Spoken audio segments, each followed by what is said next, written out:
মুসলমান, আল্লাহ নবীর একজন সাহাবী ছিল যার নাম হলো মুসাব বিন উমাইর। নাম কি? এই মুসাব বিন উমাইর ছিল মক্কার একজন সুদর্শন যুবক। এই মুসাব বিন উমাইর ছিলেন একজন কবি স্বভাবের মানুষ, শিক্ষিত মানুষ। আবু জেহেল, আবু লাহাবরা দেখলো প্রতিদিন মক্কার যুবকরা আল্লাহ নবীর মজমায় এসে কোরআনুল কারীমের তেলাওয়াত শুনে তারা কালেমা পড়ে মুসলমান হয়ে যাচ্ছে। মক্কার যুবকরা প্রতিদিন কোরআন শুনে কালেমা পড়ে তারা মুসলমান হয়ে যাচ্ছে। এই অবস্থা দেখে মক্কার বড় বড় লিডার আবু সুফিয়ান, ওলীদ ইবনে মুগিরা, আবু লাহাব, আবু জেহেলদের মতো নেতারা চিন্তিত হয়ে গেলেন, টেনশনে পড়ে গেলেন। এইভাবে যদি মক্কার যুবকরা কালেমা পড়ে মুসলমান হয়ে যায় তাহলে তো আর কিছুদিন পরে এই মক্কার জমিনে আমাদের সমর্থক খুঁজে পাওয়া যাবে না। আর মুহাম্মাদের কাছে যেই যুবকেই যায়, মুহাম্মাদের কোরআন তেলাওয়াত শোনার পরে তারা কালেমা পড়ে মুসলমান হয়ে যায়। আল্লাহু আকবার। কোরআন এমন এক কিতাব, যেই কোরআনের তেলাওয়াত শুনলে পাথরের মতো হৃদয়টা মোমের মতো গলে যায়। ঠিক কিনা বলেন? অনেক মানুষ কোরআনের অর্থ জানে না, কোরআনের ব্যাখ্যা জানে না, অনুবাদও জানে না, তারপরেও কোরআনের তেলাওয়াত শুনলে দিলের মধ্যে আসর করে। করে কি করে না? দিলের মধ্যে আসর করে। আবু জেহেল্লা চিন্তা করলো মক্কার যুবকরা মুহাম্মাদের হাতে হাত রেখা কালেমা পড়ে মুসলমান হয়ে যাচ্ছে, কিন্তু আমাদের ভাতিজা মুসাব বিন উমাইর তিনি হলেন একজন মক্কার সুশিক্ষিত যুবক, নেতা টাইপের যুবক। সেও যদি মুহাম্মাদের হাতে হাত রেখা কালেমা পড়ে মুসলমান হয়ে যায় তাহলে তো আমাদের সব শেষ হয়ে যাবে। মক্কার বড় বড় লিডাররা কি করলো? একদিন সকালবেলা আবু জেহেল, আবু লাহাব, ওলীদ ইবনে মুগিরা, আবু সুফিয়ানের মতো বাগা বাগা নেতারা মুসাব বিন উমাইরের বাড়িতে গেল, যায় ঘরের দরজায় নক করতেছে, ইফতাহিল বাব। মুসাব বিন উমাইর ঘরের দরজা খোলো। মুসাব বিন উমাইর ঘরের দরজা খুলে দিল। দেখেন মক্কার বড় বড় লিডাররা ঘরের দরজার সামনে দাঁড়ানো। মুসাব বিন উমাইর বলে, আবু জেহেল এত সকালবেলা আমার বাড়িতে কেন এসছো? আবু জেহেল বলে, ভাতিজা তুমি হলে আমাদের আগামী দিনের নেতা, তুমি মক্কার একজন সুশিক্ষিত যুবক, তোমার বাবা ছিল আমাদের কাছে সম্মানের, কারণ তোমার বাবা হলো মক্কার সবচেয়ে বড় ব্যবসায়ী। তোমাদের বাবা আমাদেরকে ডোনেশন করতো, টাকা পয়সা দিত, সেই অর্থ দিয়ে আমরা মুহাম্মাদের বিরুদ্ধে আন্দোলন করতাম। তো তোমার প্রতি আমাদের একটা সফট কর্নার আছে, তোমার প্রতি আমাদের একটা সিম্পেথি আছে, ভালোবাসা আছে। এই ভালোবাসার টানেই তোমার বাড়িতে আমরা আসছি। মুসাব বিন উমাইর বলে, বাহ, ভালো কথা, তো আমার প্রতি তোমাদের এত ভালোবাসা, দরদ, কারণটা কি? আবু জেহেল বলে, বুঝো না, তোমার বাপের সাথে আমাদের ঘনিষ্ঠ সম্পর্ক ছিল, তুমি যদি একটা বিপদে পড়ে যাও এটা তো আমাদের জন্যই ক্ষতির কারণ। মুসাব বিন উমাইর বলে, ভালোই তো, আপনি আমাকে এত ভালোবাসেন। বলে, হ্যাঁ, তুমি আমাদের ভাতিজা না? মুসাব বিন উমাইর বলে, আচ্ছা বলেন কেন আসছেন আমার বাড়িতে? আবু জেহেল বলে, শোনো মুসাব, বড় একটা খবর নিয়ে তোমার বাড়িতে আসছে। বলে, কি খবর? তুমি হয়তোবা জানো না, এই মক্কায় একজন কবির আবির্ভাব ঘটছে। কবি, সে নিজে নিজে কবিতা বানায়া কোরআন বইলা চালায় দেয়। নাউজুবিল্লাহ বলে। মুসাব বিন উমাইর বলে, যদি কবির আবির্ভাব ঘটে, বড় কবি মক্কায় আসে, তাহলে আমিও তো একজন কবি, তাহলে তো কবি কবিকে জাস্টিফাই করতে পারে, পারে কি পারে না? একজন হাফেজ একজন হাফেজের ভুল ধরতে পারে, একজন আলেম একজন আলেমের ভুল ধরতে পারে, একজন ইঞ্জিনিয়ার, সেই ইঞ্জিনিয়ার যদি কোনো কাজে, ড্রয়িংয়ে, প্ল্যানিংয়ে ভুল করে, সেটা আর এক ইঞ্জিনিয়ার ধরতে পারে। মুসাব বিন উমাইর বলে, যদি সে বড় কবি হয়, আমিও তো কবি, যদি সে কবিতার ভিতরে কোনো ভুল করে তাহলে তো আমি অবশ্যই ধরতে পারবো। আবু জেহেলকা, ধর্মিয়া, তোমার কি আমি কইছিনি মোহাম্মদের কবিতায় যা ভুল ধরতে? বলে, আপনি না বললেন সে বড় কবি, তো কবি হইলে তো আমি তার কবিতায় ভুল ধরতে পারবো, সমস্যা কি? আবু জেহেল কয় না, সমস্যা অন্য জায়গায়। বলে, কোন জায়গায়? বলে, শোনো, তুমি ভুলেও কিন্তু কোনোদিন মোহাম্মদের ধারে কাছেও যাইবা না। নাউজুবিল্লাহ বলে। মুসাব বিন উমাইর বলে, কেন? বলে, এই পর্যন্ত মুহাম্মাদের কাছে আমাদের যত যুবকরা গেছে একজনও ফিরে আসতে পারে নাই, মুহাম্মাদের চেহারা দেখার পরেই মুহাম্মাদের হাতে হাত রেখা কালেমা পড়ে মুসলমান হয়ে গেছে। বলেন সুবহানাল্লাহ। মুসাব বিন উমাইর বলে, আবু জেহেল, মুহাম্মাদের কাছে এমন কি পাওয়ার আছে এমন কি পাওয়ার আছে, এমন কি ক্ষমতা আছে, এমন কি আছে মোহাম্মদের কাছে? পাশ থেকে আবু সুফিয়ান বলে, মুসাব বিন উমায়ের শোনো, মোহাম্মদের কাছে এমন একটা কিতাব আছে যার নাম হলো কোরআন। সুবহানাল্লাহ বলেন। যার নাম কি? কোরআন। এবার মুসাব বিন উমায়ের ডাক দিয়ে বলে, আবু জেহেল, এতক্ষণ আপনি বললেন মোহাম্মদ হলো একজন কবি, মোহাম্মদ হলো একজন গণক, মোহাম্মদ হলো একজন জাদুকর। যদি মোহাম্মদ কবি হয়ে থাকে, আমিও কবি, একদিন আমি মোহাম্মদের কবিতা শুনতে যাব। আবু জেহেল বলে, মুসাব তুমি ভুলেও মোহাম্মদের কাছে যাবা না, মোহাম্মদের চোখের সামনে যাবা না। যদি মোহাম্মদের কাছে যাও, মোহাম্মদ তোমাকে মুহূর্তের মধ্যেই জাদু করে ফেলবে। বলেন নাউজুবিল্লাহ। আসলে তো আল্লাহর নবী কোনো জাদুকর না, কোনো গণক না, কোনো কবি না, তিনি হলেন নবী। ঠিক কিনা বলেন? আল্লাহ তাআলা কোরআনুল কারীমের মধ্যে সে কথাই বলছেন, ওয়ামা আরসালনাকা ইল্লা রাহমাতাল লিল আলামিন। আল্লাহু আকবার। নবী মক্কার কাফেররা আপনাকে গণক বলে, কবি বলে, জাদুকর বলে, আপনি মক্কার কাফেরদের কথায় কষ্ট পাবেন না। আমি আল্লাহ ঘোষণা করতেছি, আপনি হলেন নবী। ঠিক কিনা বলেন? মুসাব বিন উমায়ের বলে, আবু জেহেল, আমি এতদিন পর্যন্ত মুহাম্মদের নামও জানতাম না, আপনি কিন্তু আয়েশা তার নাম আমার কাছে বইলা দিলেন। তার মানে মানুষের একটা স্বভাবজাত অভ্যাস হলো, যেই কাজ করতে নিষেধ করা হয় সেই কাজ আরো বেশি করে করে। হ্যাঁ, দেখবেন এক জায়গায় আগুন লাগছে, পুলিশে পিটায়, ভাই ওদিকে যায় না, আরো বেশি করে যায়। এটা হলো মানুষের একটা স্বভাবজাত অভ্যাস। যত মানুষকে নিষেধ করা হয়, বারণ করা হয়, সেই কাজ মানুষ আরো বেশি করে করে।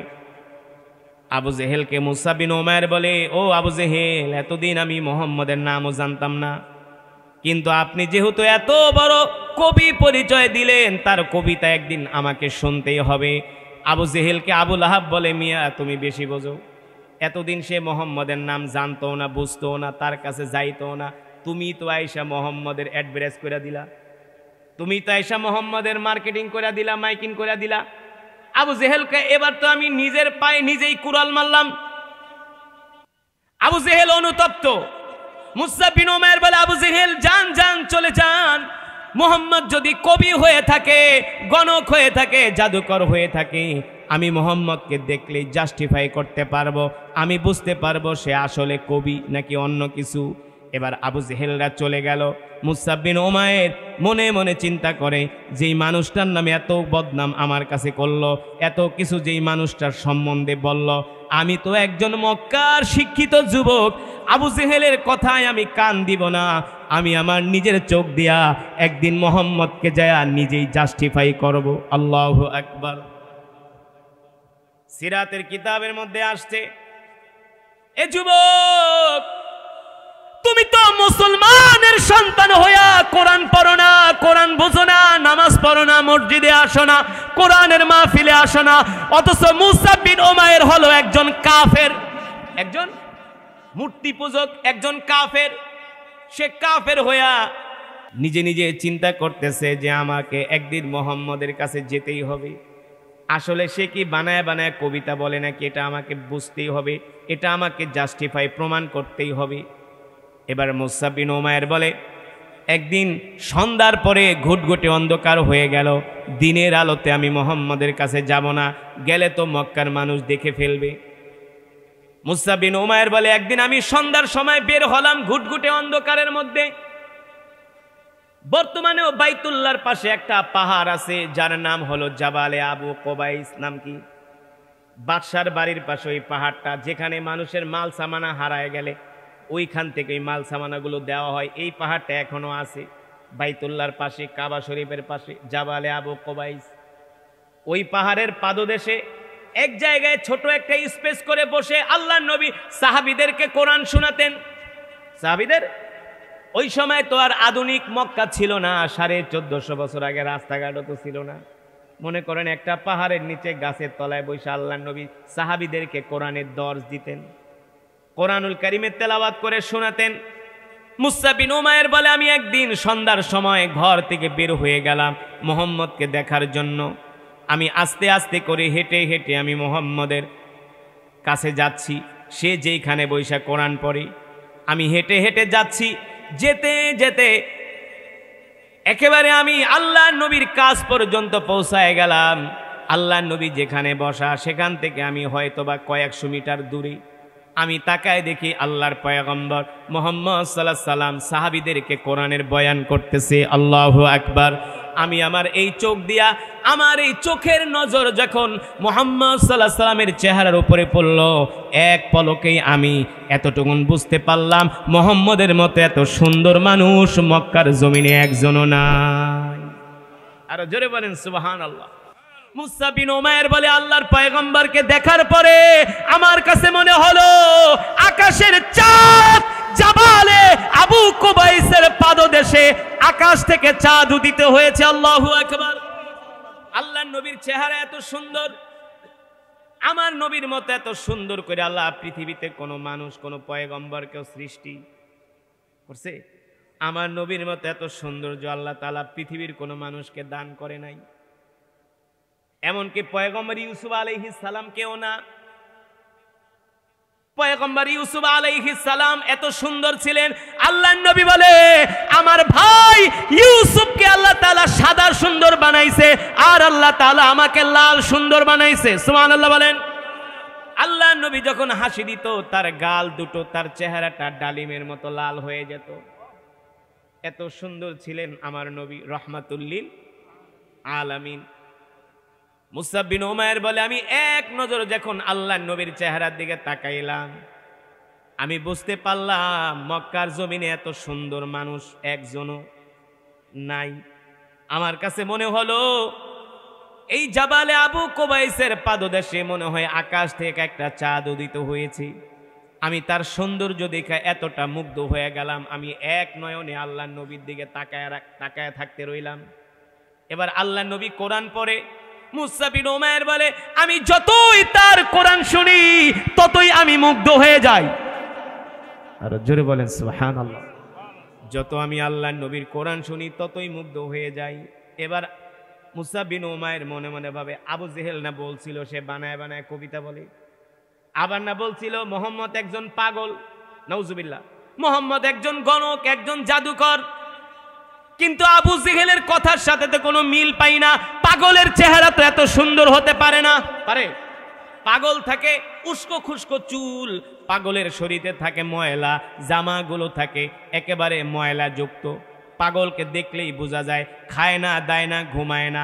পাগলকে দেখলেই বোঝা যায় তার বডি স্ট্রাকচার নষ্ট হয়ে গেছে। কিন্তু মুসা বিন উমাইর বলে, আমি মুহাম্মদ সাল্লাল্লাহু আলাইহি সাল্লামের চেহারার দিকে যতবার তাকাই আমি আমার নজর ফিরাইতে পারি না। এত সুন্দর সুদর্শন মানুষ আজ পর্যন্ত আমার চোখে কোনোদিন মক্কার জমিনে পড়ে নাই।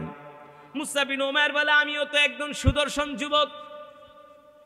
মুসা বিন উমাইর বলে, আমি আল্লাহর নবীর জবানে কোরআন শুনলাম, অনেকক্ষণ দাঁড়িয়ে দাঁড়িয়ে আমি তার চেহারার দিকে তাকায় রইলাম।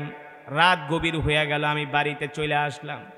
রাত্রবেলা ঘুমাইতে পারলাম না, শুধু চিন্তা করি এই মানুষটা এত সুন্দর, এই মানুষটা এত সুন্দর করে কোরআন পড়ে, কিন্তু আবু জেহেল তাকে পাগল বলে, তাকে গণক বলে, তাকে জাদুকর বলে। মুসা বিন উমাইর বলে, হয়তোবা আমি প্রথম দিন ভুল দেখতে পারি, দ্বিতীয় দিন আমি আবার তাকে প্রমাণ করার জন্য যাব।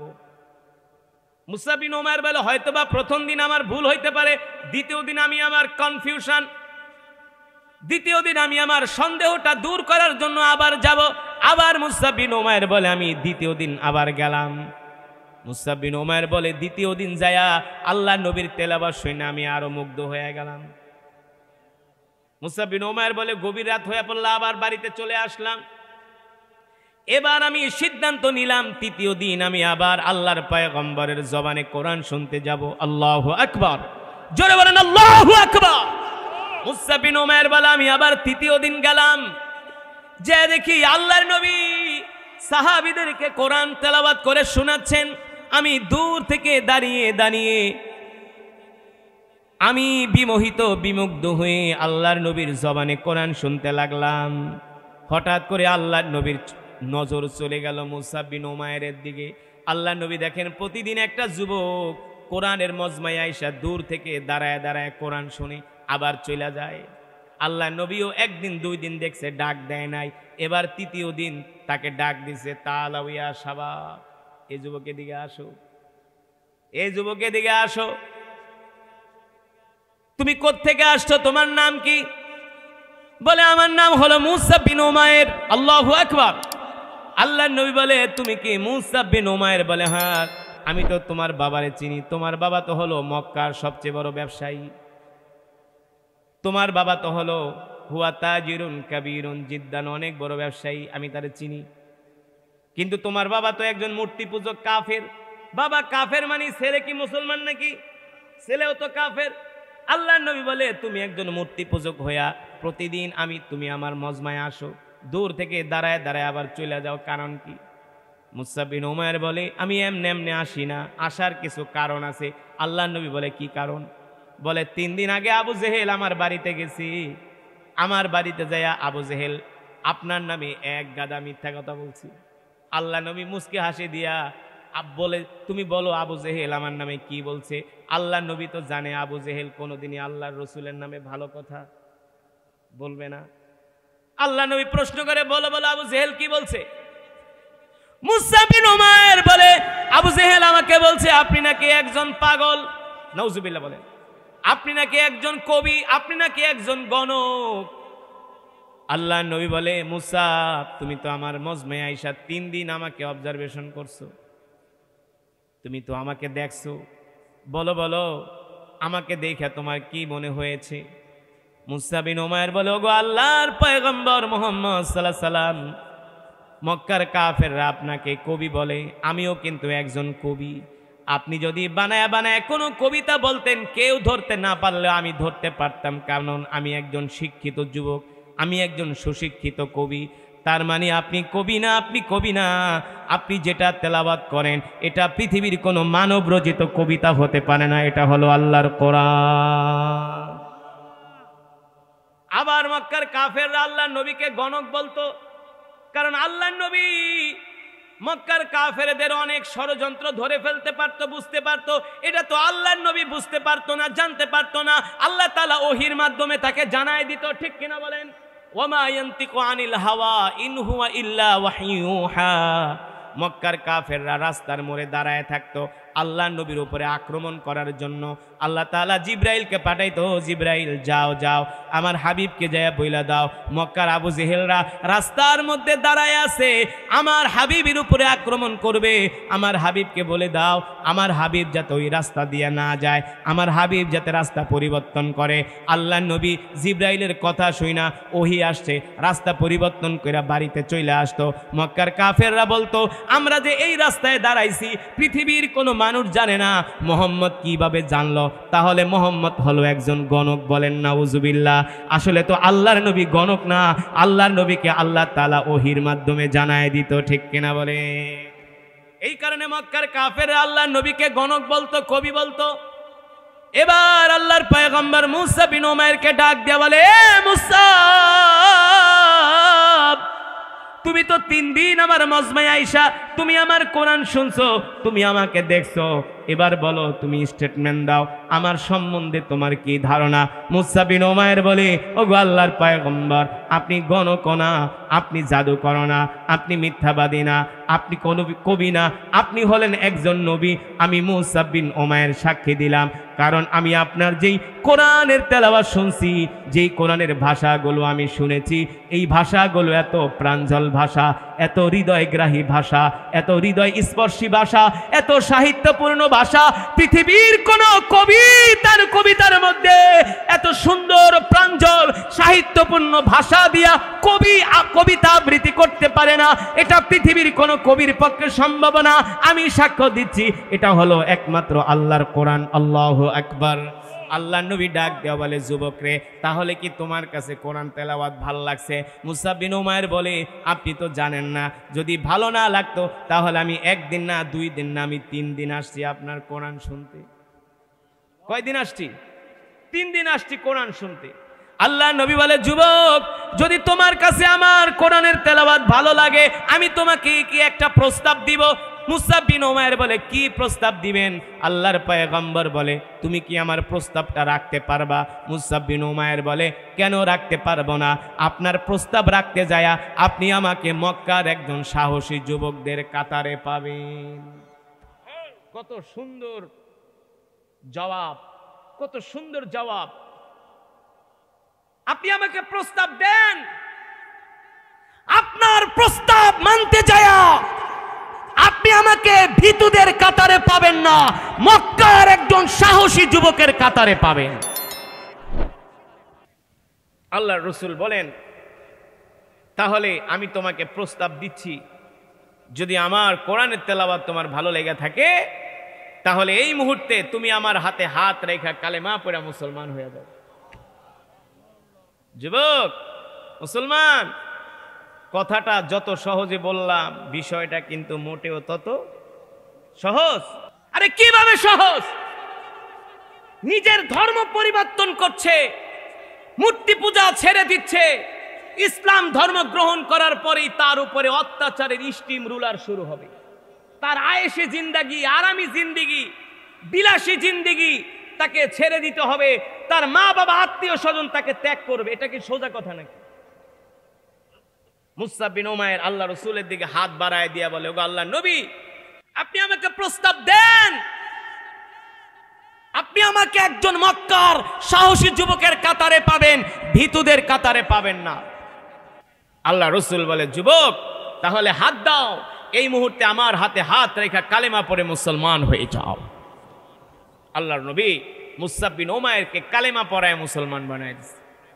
জোরে বলেন সুবহানাল্লাহ, আরো জোরে বলেন সুবহানাল্লাহ। মুসআব বিন উমাইর কালেমা পড়ে মুসলমান হয়ে গেছে। এখন কি বলে জানেন? ওগো আল্লাহর নবী, আমি একা মুসলমান হইলে চলবে না, আমি যে মুসলমান হয়েছি এটা আমি গোপন রাখবো না। আমরা তো অনেক সময় চাপের ভয়ে, ঠেলার ভয়ে না, বাংলাদেশে অনেক আলেম নামক জাহেল আছে,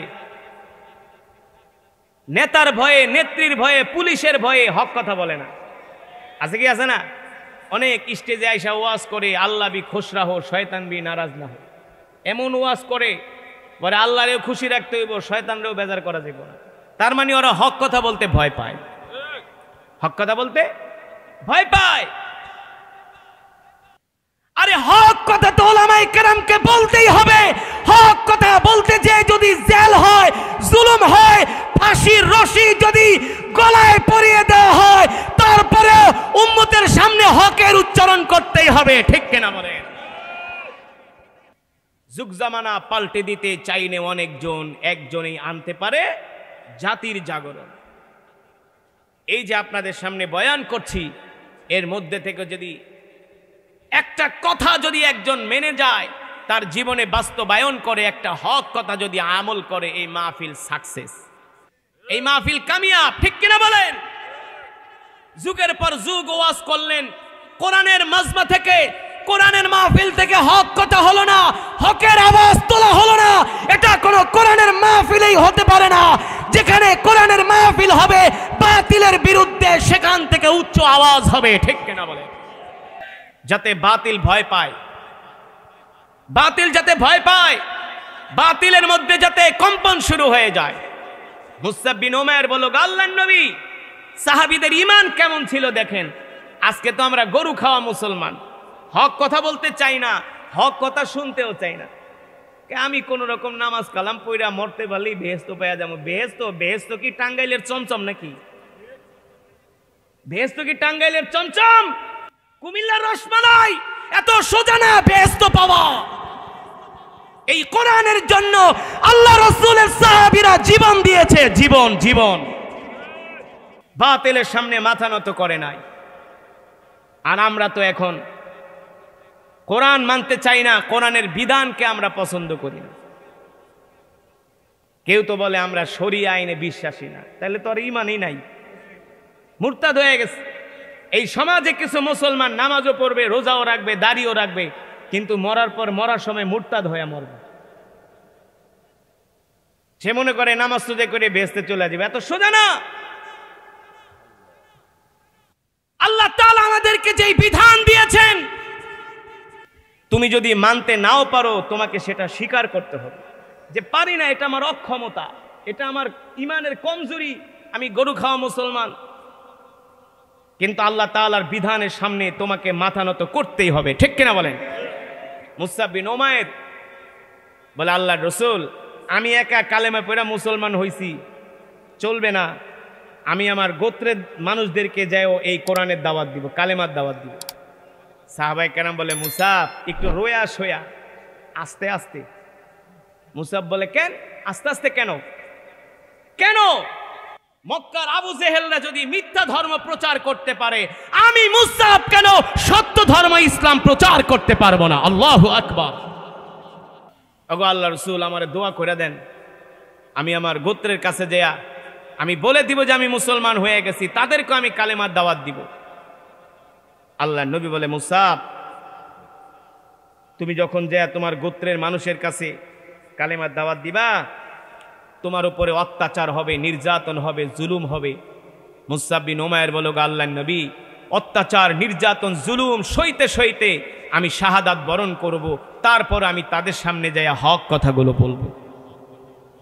ঠিক এই মুসআব বিন উমাইর বাড়িতে চলে গেছে, যায়া তার আত্মীয় স্বজন সবাইরে ডাকছে, এই শোনো, এদিকে আসো, আজ থেকে আমাকে আর মূর্তি পূজার জন্য ডাকবা না, আমি আর মূর্তি পূজা ঠোজা করবো না, আমি আর সূর্যের কাছে মাথা নত করবো না, চন্দ্রের কাছে মাথা নত করবো না। মুসআব বিন উমাইরের মা বাবা আত্মীয় স্বজন ডাক দিয়ে বলে, কারণ কি, কি হয়েছে তোমার? তোমার কি ভূতে ধরছে? ভূতে ধরলে বলো, আমরা ভূত ছাড়ানোর ব্যবস্থা করি। মুসআব বিন উমাইর বলে, আমারে ভূতে ধরে নাই, তোমগো সবগুলারে ভূতে ধরছে।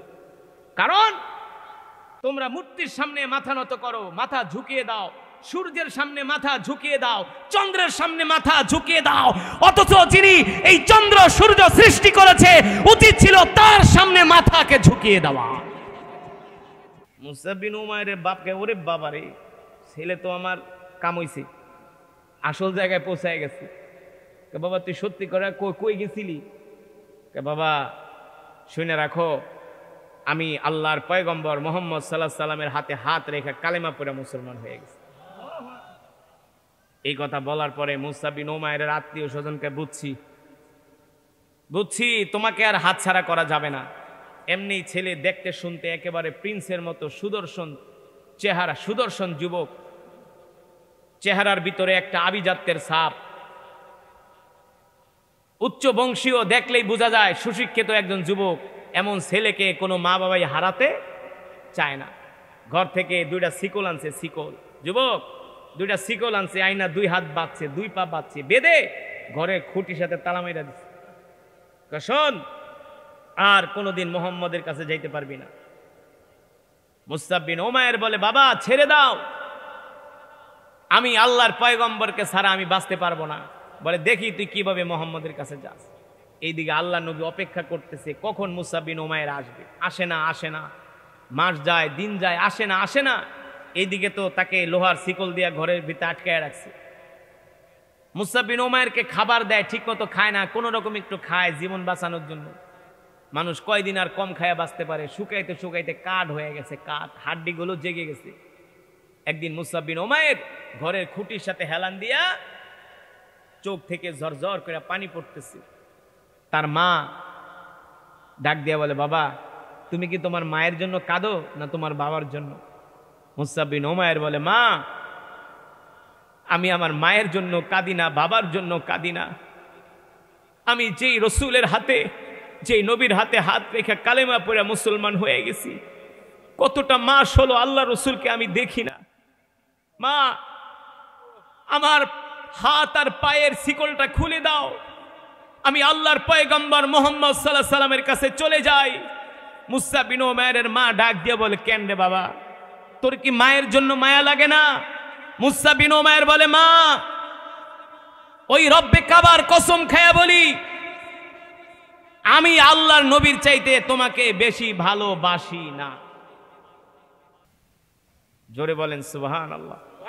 এই কথা শোনার পরে মা একটু কষ্ট পাইছে, যে যেই মা তোরে 10 মাস 10 দিন গর্ভে ধারণ করলো, আজকে ওই মায়ের চেয়ে তুই মোহাম্মদকে বেশি ভালোবাসোস। মায়ের মন তো কয়, ঠিক আছে ছেলেটার এইভাবে আর কয়দিন কষ্ট দিব, খায় না দায় না, দিছে রাগ কইরা শিকল খুইলা। যা মোহাম্মদের কাছে যা। এবার মুসআব বিন উমাইর তার মার মাথায় হাত দিয়ে বলে, মা আমাকে ক্ষমা করে দিও, আমি তোমাকে ছাড়া বাঁচতে পারবো কিন্তু আল্লাহর পয়গম্বরকে ছাড়া বাঁচতে পারবো না। এই কথা বলে চলে গেছে আল্লাহ রসুলের কাছে। আল্লাহ নবী তো মুসআব বিন উমাইরকে দেখে চিনতে পারে না, শুকায়া কাঠ হয়ে গেছে, কঙ্কাল।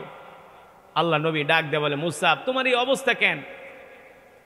মুসআব বিন উমাইর বলো, আল্লাহ নবী, যেই দিন আমি আপনার হাতে হাত রেখে কালেমা পড়ে মুসলমান হইয়া বাড়িতে গিয়েছি, আপনি না বলছিলেন ইসলাম ধর্ম গ্রহণ করলে আমার উপর অত্যাচারের স্টিম রোলার চালানো হবে। ওগো আল্লাহ রসুল, সেটাই হয়েছে। আমার আত্মীয় স্বজন গোত্রের মানুষ আমাকে ঘরের ভিতরে তালা মাইরা রাখছে। ওগো আল্লাহর নবী, আমি ঠিকমতো খাওয়া দাওয়া করি নাই। যদি ঠিকমতো খাওয়া দাওয়া করি তাহলে তো ওরা দেখবে আমি ভালোই আছি, কিন্তু আমি অল্প অল্প খেয়ে কোনো রকম জীবন বাঁচাইছি যাতে ওরা বোঝে আমি অসুস্থ হয়ে গেছে, যাতে আমাকে ছেড়ে দেয়। ওগো আল্লাহর নবী, আমাকে ওরা ছেড়ে দিছে, আর আমি এক মুহূর্ত দেরি করি নাই, আপনার কাছে চলে আসছি।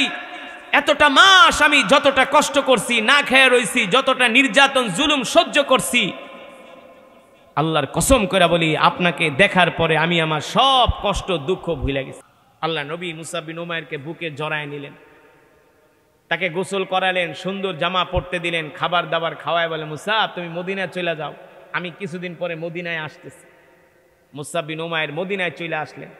আসার পরে মদিনার মানুষদেরকে সে কোরআন শিখায়, কোরআন শিখায়। আল্লাহ নবী মক্কা থেকে যখন হিজরত করে মদিনায় গেলেন, দেখলেন মুসআব বিন উমাইর বিশাল একটা জামাত নিয়ে আল্লাহ রসুলের সাথে এসে সাক্ষাৎ করছে। আল্লাহ নবী বলে, মুসআব মক্কা থেকে আসলা একা, আশেপাশে তোমার কারা? এত মানুষ তোমার আশেপাশে কারা? মুসআব বিন উমাইর বলল, আল্লাহ নবী, এরা হলো আমার কোরআনের ক্লাসের ছাত্র। আল্লাহর পয়গম্বর ডাক দেয়া বলে, মুসআব তুমি একদিন ছিলা মূর্তি পূজক, আজকে দেখো কালেমা পড়ে মুসলমান হওয়ার কারণে আল্লাহ তোমাকে কোরআনের ক্লাসের ওস্তাদ বানায় দিছে। আল্লাহু আকবার। ইতিহাসের মধ্যে আসছে ওই মুসআব বিন উমাইর মক্কা থেকে 3000 কাফের মদিনায় আক্রমণ করতে গিয়েছে। আল্লাহ নবী মাত্র 800 সাহাবী নিয়ে মদিনার বাইরে আসছে উহুদের ময়দানে। কোন যুদ্ধে? উহুদের ময়দানে আসছে কাফেরদের সাথে যুদ্ধ করার জন্য। ওই যুদ্ধে মুসআব বিন উমাইর তরবারি নিয়ে সবার আগে আগে দৌড়াচ্ছে। সাহাবীরা ডাক দিয়ে বলে, মুসআব সবার আগে আগে দৌড়াও, কারণ কি? এত উত্তেজিত কেন? মুসআব বিন উমাইর বলে, আমি শিকারের অপেক্ষায় আছি, শিকারের অপেক্ষায় আছি, শিকারের অপেক্ষায় আছি, বুঝছেন তো? বলে মক্কার কাফের যেডারে পামু একবারে দেহ থেকে কল্লা বিচ্ছিন্ন করে দিব। ইতিহাস বলে মুসআব বিন উমাইর উহুদের ময়দানে একাই তিনি 10 থেকে 12 জন কাফেরকে হত্যা করছে। পরে শেষ পর্যন্ত তিনি নিজে শহীদ হয়ে গেছে, নিজে শহীদ হয়ে গেছে। যখন উহুদের যুদ্ধ থেমে গেল, আল্লাহ নবী বলে, সাহাবীরা যাও আমার সাহাবীর লাশগুলো নিয়ে আসো। দেখে মুসআব বিন উমাইরের লাশটা উহুদের ময়দানের এক কোণার মধ্যে পড়ে আছে। মুসআব বিন উমাইরকে আল্লাহ রসুলের কাছে আনা হলো। মুসআব বিন উমাইরের মাথাটা আল্লাহ রসুলের কোলের মধ্যে রাখলেন, রাইখা আদর করতেছে, মুসআব আমি তো তোমাকে চিনি, তুমি কোন বাবার সন্তান? তোমার বাবা ছিলেন মক্কার সবচেয়ে বড় ব্যবসায়ী, তোমার বাবা ছিলেন মক্কার বিলিনিয়ার, তোমার ছিল আরাম আয়েশের জিন্দিগি, বিলাসী জিন্দিগি, সব তুমি ত্যাগ কইরা আল্লাহ রসুলের জন্য উহুদের ময়দানে এসে শহীদ হয়ে গেছে। আল্লাহর পয়গম্বর আসমানের দিকে তাকায় বলে, আল্লাহ আমি আমার মুসআব বিন উমাইরের উপর খুশি, তুমিও আমার মুসআবের উপর খুশি হয়ে যাও। আল্লাহু আকবার। 70 জন সাহাবী উহুদের ময়দানে শহীদ হয়েছে। 70 জনের মধ্যে মুসআব বিন উমাইর একজন। মুসআব বিন উমাইর একজন। ওই যে উহুদের ময়দানে যে 70 জন সাহাবী কবর আছে, মাকবারা আছে, সেখানে মুসআব বিন উমাইরের নামও আছে। জ্বলন্ত প্রমাণ সাহাবীরা আল্লাহর দ্বীনের জন্য কত কষ্ট করছে, ঠিক কিনা বলেন? আল্লাহর দ্বীনের জন্য জীবন দিছে। কোনদিন তারা আল্লাহ রসুলের একটা সুন্নাত ছেড়ে দেয় নাই, কোনদিন আল্লাহর নবীর একটা কথাকে তারা অবজ্ঞা করে নাই। এই ছিল সেই সাহাবায়ে কেরামের জামাত। আল্লাহ রসুল যেই সাহাবীদের সম্বন্ধে বলেছেন, মিন আসহাবিকান নুজুম ইক্তাদাইতুম ইহতাদাইতুম, তোমরা আমার সাহাবীদেরকে অনুকরণ করো। আমার এক একটা সাহাবী তোমাদের জন্য তারকা তুল্য। যদি সাহাবায়ে কেরাম রক্ত না দিত, জীবন না দিত, তাহলে পৃথিবীর জমিনে ইসলাম কায়েম হতো না, ঠিক কিনা? প্রতিষ্ঠিত হয়েছে। সামনে আরো দিন যত যাবে কাফের মুশরিক বেঈমানরা তারা ইসলামকে তারা মিটিয়ে দেওয়ার ষড়যন্ত্র করতেছে।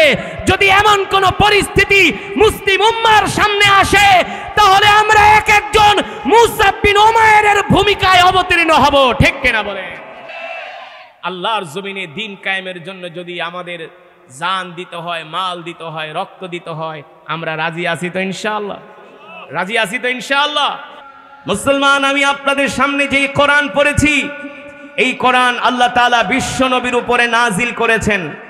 আর আল্লাহ তাআলা বিশ্ব নবীর উপরে কোরআন নাজিল করে আল্লাহ তাআলা ঘোষণা করেছেন, নবী ইন্না আনজালনা ইলাইকা যিকরা লিতুবাইয়িনা লিন-নাস। নবী হে আমার, আমি আল্লাহ আপনার সামনে যেই কোরআন নাজিল করেছি, এই কোরআন নিয়ে আপনি ঘরে বসে থাকবেন না। এই কোরআন দিয়ে আপনি মক্কার কাফেরদেরকে দাওয়াত দেন, আবু জেহেলকে দাওয়াত দেন, আবু লাহাবকে দাওয়াত দেন, উতবা শাইবাকে দাওয়াত দেন। মুসলমান, মক্কার কাফেররা আল্লাহর নবীর কোরআনের দাওয়াত গ্রহণ করে নাই। আল্লাহর নবীকে মিথ্যাবাদী বলেছে, আল্লাহর নবীকে জাদুকর বলে গালি দিয়েছে, আল্লাহর নবীকে গণক বলে গালি দিয়েছে, আল্লাহর নবীকে কবি বলে গালি দিয়েছে। আল্লাহ তাআলা ডাক দিয়া বলে, হাবিব আপনি মন খারাপ করবেন না, মক্কার কাফেরদের সামনে আপনি কোরআনের দাওয়াত দিয়ে যান, মক্কার কাফেরদেরকে ভয় পাবেন না। ওদের সামনে আপনি বুক উঁচু করে ঘোষণা করে দেন, এই মক্কার কাফেররা শুনে রাখো, আমি আল্লাহর পয়গম্বর মুহাম্মদ সাল্লাল্লাহু আলাইহি সাল্লাম ঘোষণা করতেছি, আলা লাহুল খালকু ওয়াল আমর তাবারাকাল্লাহু রাব্বুল আলামিন। এ মক্কার কাফেররা শুনে রাখো, আজ থেকে আমি ঘোষণা করে দিলাম, সৃষ্টি যার আইন চলবে তার, জমিন যার বিধান চলবে তার। ঠিক কিনা বলেন?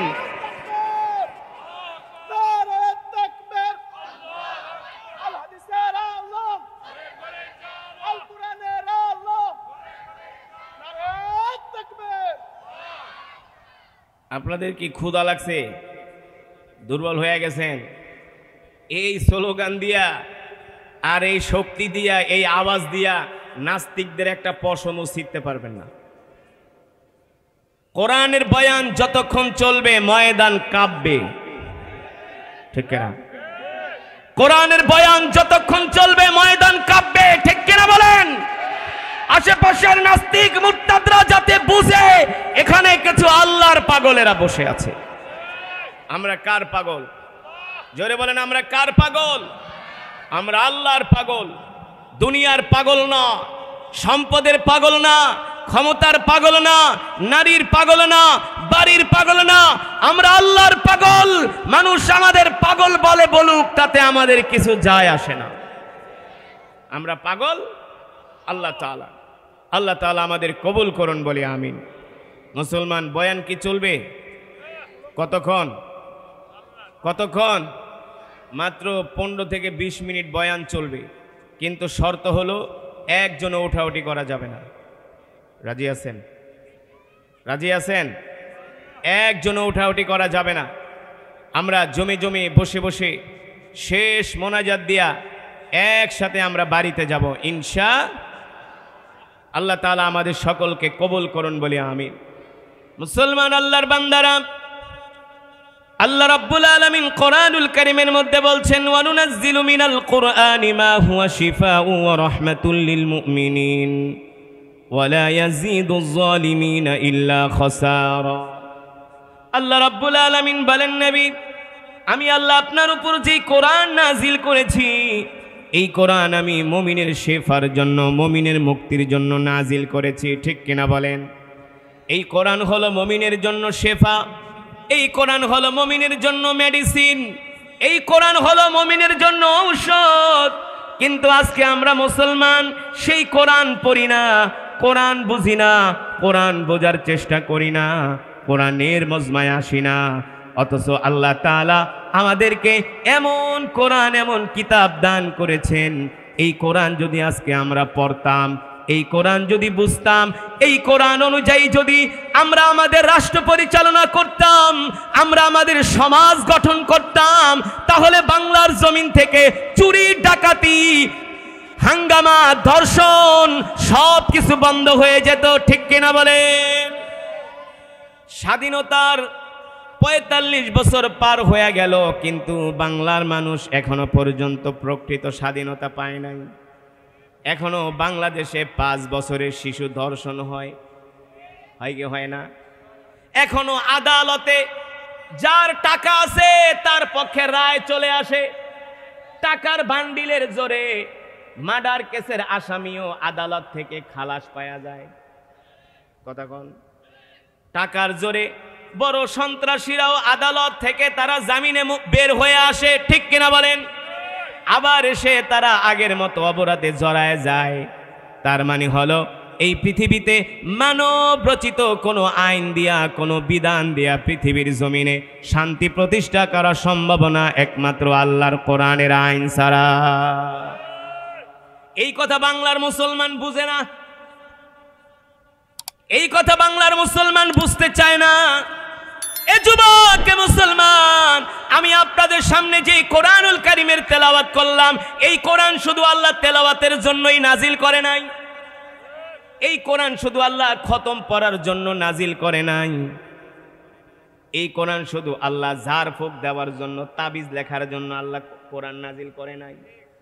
এই কোরআন শুধু আল্লাহ পানি পড়ার দেওয়ার জন্য নাজিল করে নাই। ইমাম সাহেবের কাছে আসবেন আর কোরআনের আয়াত পড়া পানিতে ফু দিব, সেই পানি জনমের মতো খাইবেন আর পেট ব্যথা ভালো হয়ে যাইব। এই কারণে শুধু আল্লাহ কোরআন নাজিল করে নাই। এই কোরআন দিয়া ফু দিবেন আর জিন ভূত ছুইটা যাইব, এই কারণে আল্লাহ শুধু কোরআন নাজিল করে নাই। বাপ মরে যাবে, 40 দিন পরে 40 জন ইমাম দাওয়াত দিয়া 10টা গরু জবাই করায়া ইউনিয়নের সব মানুষদেরকে জনমের মতো বিরিয়ানি খাওয়াইবেন, এই কারণে আল্লাহ কোরআন নাজিল করে নাই। আল্লাহ তাআলা কোরআন কেন নাজিল করেছেন? আলা লাহুল খালকু ওয়াল আমরু তাবারাকাল্লাহু রাব্বুল আলামিন। নবী হে আমার, আপনি মানুষের সামনে বলে দেন, এ দুনিয়ার মানুষ, আসমান যার আইন চলবে তার, জমিন যার বিধান চলবে তার। আল্লাহর জমিনে কোনো কুফরি তন্ত্র মন্ত্র চলতে দেওয়া যাবে না, ঠিক কিনা বলেন? বাংলাদেশে প্রতিদিন চুরি ডাকাতি হয় কি হয় না? ছিনতাই হয় কি হয় না? ধর্ষণ হয় কি হয় না? চাঁদাবাজি হয় কি হয় না? টেন্ডারবাজি হয় কি হয় না? বিগত যারা ক্ষমতায় ছিল তারা 94,000 বিলিয়ন ডলার চুরি করে নিয়ে গেছে। বর্তমানে বাংলাদেশ ঋণ আছে 97,000 বিলিয়ন ডলার, আর চুরি করে নিছে 94,000 বিলিয়ন ডলার। তার মানে ওই 94,000 বিলিয়ন ডলার দিয়া পদ্মা সেতুর মতো 30টা সেতু বানানো যাইত। ওই 94,000 বিলিয়ন ডলার দিয়া 3,000 যুদ্ধ বিমান কেনা যাইত। ওই 94,000 বিলিয়ন ডলার দিয়া পুরা বাংলাদেশটাকে সিঙ্গাপুর বানানো যাইত। আগে যারা ক্ষমতায় ছিল তারা যে বলতো বাংলাদেশ সিঙ্গাপুর হয়ে গেছে, আসলেই তো সিঙ্গাপুর ছিল, কিন্তু চুরি করে তো সব খায়া ফেলাইছে, ঠিক কিনা বলেন? মালয়েশিয়াতে কোনো চুরি নাই, এই জন্য আজকে মালয়েশিয়া উন্নত। মালয়েশিয়ার মন্ত্রী এমপিরা দেশের টাকা পাচার করে না। সিঙ্গাপুরের এমপি মন্ত্রীরা ওই দেশের যারা শাসক আছে তারা টাকা পাচার করে না, এই কারণে তাদের দেশ এত উন্নত। কিন্তু দিন দিন আমাদের দেশ শুধু অধপতনের দিকে যাচ্ছে, ঠিক কিনা বলেন? অনেকে বলে হুজুর অনেক স্বপ্ন নিয়া দেশটা স্বাধীন করলাম, আবার 24শে জুলাই আবার 2024 আইসা আর একটা আমরা স্বাধীনতা পাইলাম, কিন্তু কামের কাম কিছুই হইল না। আল্লাহর কসম করে বলি, এই পৃথিবীর জমিনে মানব রচিত কোনো গণতন্ত্র ফন্ত্র সমাজতন্ত্র রাজতন্ত্র দিয়া এই পৃথিবীর জমিনে শান্তি প্রতিষ্ঠা হয় নাই, হবেও না, একমাত্র মদিনার ইসলাম ছাড়া, ঠিক কিনা বলেন? মদিনার ইসলাম ছাড়া। এই যে আমি আপনাদের দেশে ওয়াজ করতে আসছি, ঢাকা শহর রওনা দিব, ঢাকায় যদি জানে আমার কাছে কিছু টাকা পয়সা আছে, হাইওয়ের মাস্টার রাজখানে আমাকে রান্দাও নিয়ে অ্যাটাক করবে। এই পর্যন্ত আমার গাড়ি 4বার ডাকাতি হয়েছে। কয়বার?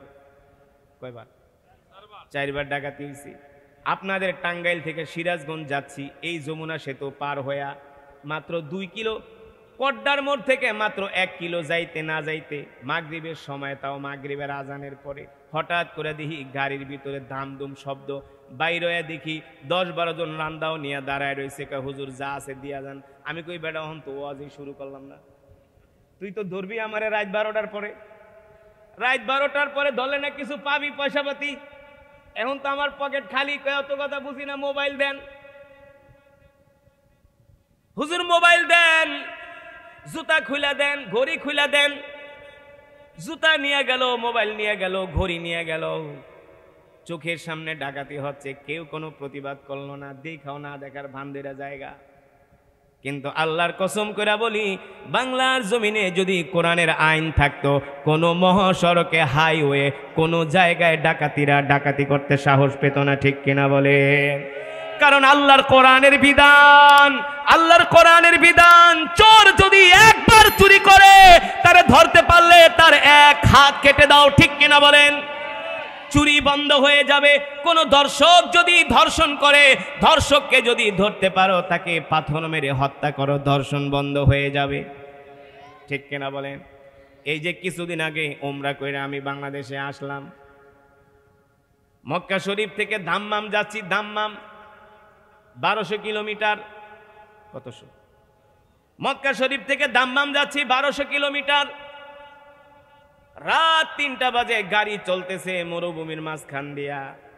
300-400 কিলোমিটার রাস্তা মরুভূমির মাঝখান দিয়া চলে, একটা লাইটের আলো নাই, মানুষ তো দূরের কথা। আমাদের দেশে হাইওয়েতে তো অনেক জায়গায় বাতি আছে, ওই জায়গার হাইওয়েতে কোনো বাতিও নাই, কারণ হাজার হাজার কিলোমিটার রাস্তা, কত বাতি লাগাইব? মরুভূমির মাঝখান দিয়া গাড়ি যাচ্ছে। আমি এক বাঙালিকে জিজ্ঞেস করলাম, বেটা রাত 3টা বাজে এমন মরুভূমির মধ্যে দিয়া গাড়ি চালায় যাও, পকেটে তো টাকা পয়সা আছে, মোবাইল টোবাইলও আছে, ডাকাই ঠেকাইতে কি আবার ধরবো না? ডাকাইতে কি ধরবে না? ওই বাঙালি আমাকে বলে, হুজুর ডাকাইত তো দূরের কথা, কোনো শয়তানও আপনার দিকে ভুলেও ফিরে তাকাবে না। আমি বলি কস কি? এই মরুভূমি শুধু যদি বাংলাদেশে হইতো, রাত্রবেলার দরকার ছিল না, সকালবেলায় কাম সেরে দিত, ঠিক কিনা বলেন? দোহার গেছি ওয়াজ করতে, রাত 10টা বাজে, রাস্তার ভিতরে পুলিশ রশি দিয়া রাস্তা বেঁধে একটা কাগজ ঝুলাই দিছে, এই রাস্তার ভিতরে রাত 10টার পরে চলাচল নিষেধ। পুলিশে বললাম, মিয়া এটা কি মগের মূল্যক নাকি? রাত 10টার পরে চলতে দিবেন না? মানে কে হুজুর যাইতে পারেন আপনার দায়িত্বে, আমরা বাধা দিব না, কিন্তু সামনে গেলেই কিন্তু আপনাদের শালা সম্বন্ধীরা দাঁড়ায় আছে। আমি কি বুঝলাম না? কে হুজুর প্রতিদিন রাত্রে এই রাস্তায় ডাকাতি হয়, প্রতিদিন এই রাস্তায় ডাকাতি হয়। আমি বললাম, যদি রাস্তায় ডাকাতি হয় তাহলে আমরা জনগণ আপনাদেরকে পয়সা দিয়া কেন বেতন দিই? আপনারা পুলিশরা তো আমাদের নিরাপত্তা দিবেন। পুলিশ বলে, হুজুর মাফ করবেন, ক্ষমা করবেন, আমাদের আইন হলো কোনো ডাকাতকে ধরলে আমরা গুলি করতে পারবো না। আমি কি ডাকাত যদি গুলি না করেন, ডাকাত কি আপনার মামা শ্বশুর লাগেনি যে আপনারা এসে ধরা দিবে? বলে, হুজুর আমাদের আইন হলো ডাকাতকে ধরলে তার গায়ে গুলি করতে পারবো না, তার গায়ে কোনো টর্চার করতে পারবো না। আমি বলি, এই আইন দিয়া বাংলাদেশে কোনোদিন ডাকাতি চুরি বন্ধ করা যাবে না, ঠিক কিনা বলেন? যদি চুরি ডাকাতি বন্ধ করতে হয়, একমাত্র আল্লাহর কোরআনের আইন ছাড়া বিকল্প কোনো পথ নাই। আমি ওই বাঙালিদেরকে জিজ্ঞেস করলাম,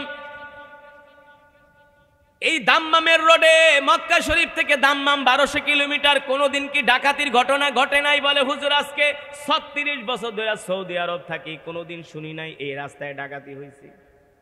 আমি বললাম, কারণ কি? কারণ কি? বলে, এই দেশের আইন হলো কোনো ডাকাত যদি ডাকাতি করে, কোনো চোর যদি চুরি করে, ওকে যদি গোয়েন্দারা ধরতে পারে তাহলে জনসম্মুখে নিয়ে তার হাতের কবজি ফেলে দিবে, ঠিক কিনা বলেন? মুসলমান, এই কোরআন দিয়েই তো আল্লাহ তাআলা আমার নবীকে পাঠিয়েছেন, আর বলছেন, নবী আমি আল্লাহ আপনাকে যেই কোরআন দিলাম, এই কোরআনের দাওয়াত আপনি মানুষের সামনে দেন, মক্কার কাফেরদের সামনে কোরআনের দাওয়াত দেন। ও নবী, শুধু কোরআনের দাওয়াতই আপনি দিবেন না, মক্কার কাফেরদেরকে আপনি দ্বীনের দিকে আহ্বান করেন, আপনি তাদেরকে বুঝান যাতে তারা কোরআন মানে, দিন মানে।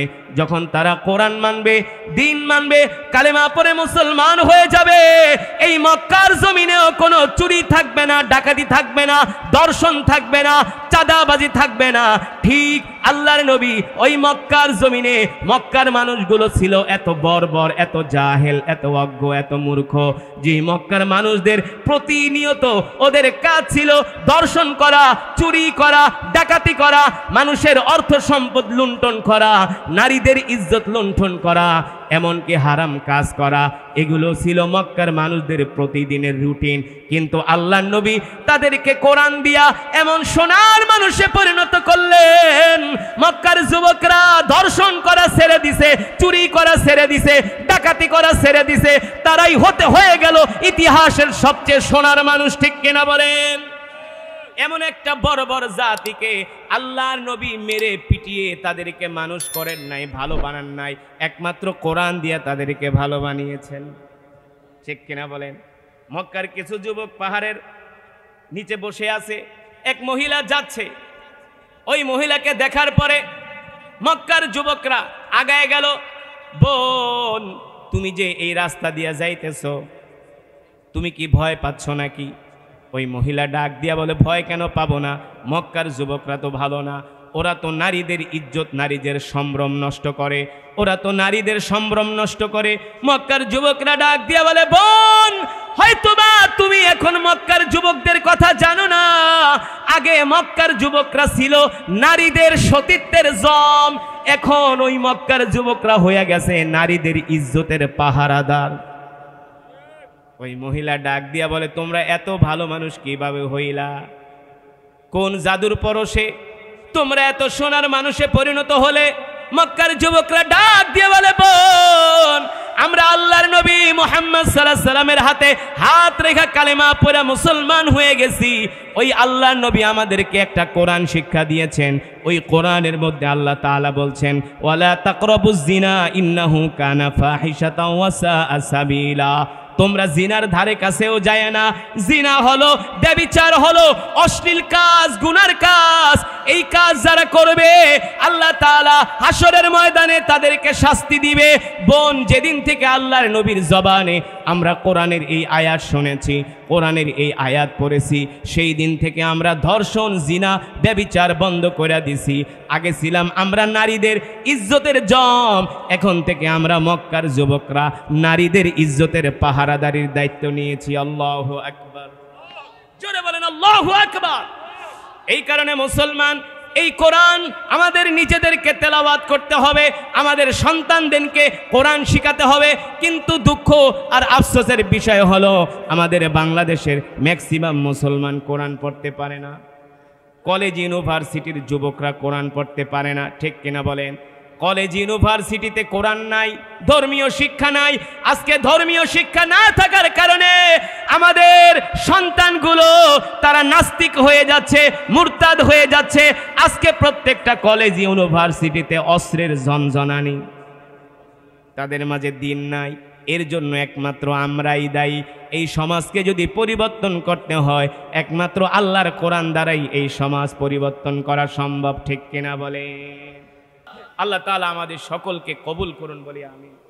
আল্লাহ তাআলা আমাদের সকলকে আল্লাহর দ্বীনের জন্য আমাদের জান মাল যেন আল্লাহর সন্তুষ্টির বিনিময়ে আমরা কোরবানি করতে পারি। আল্লাহ তাআলা আমাদের সকলকে কবুল করুন।